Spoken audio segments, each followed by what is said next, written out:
সুবহানাকা আল্লাহুম্মা, হে আল্লাহ আমি আপনার পবিত্রতা বয়ান করছি, ওয়া বিহামদিকা আপনার প্রশংসা করছি,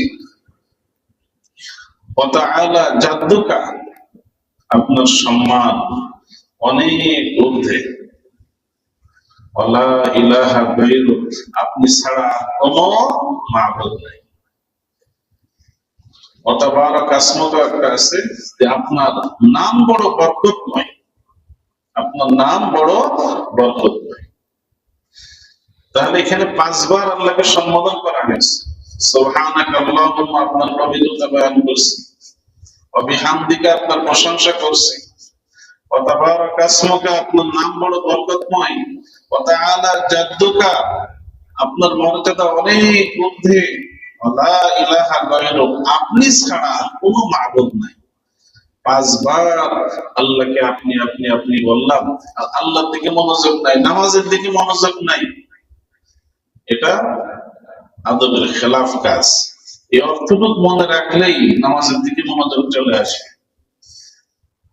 বুখারী মুসলিম সহ প্রায় সব হাদিসের কিতাবে আসছে যখন আমরা সূরা ফাতিহা পড়ি আল্লাহ তাআলা সরাসরি আমাদের সাথে কথা বলা শুরু করে দেন। সুবহানাল্লাহ।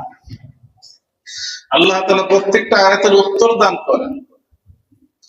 আলহামদুলিল্লাহি রাব্বিল আলামিন, আমরা যখন বলি সমস্ত প্রশংসা আল্লাহ তাআলার, যিনি রব্বুল আলামিন সমস্ত জগতের প্রতিপালক, আল্লাহ তাআলা উত্তরে আরবিতে বলেন হামিদানি আব্দি, আমার বান্দা আমার প্রশংসা করেছে।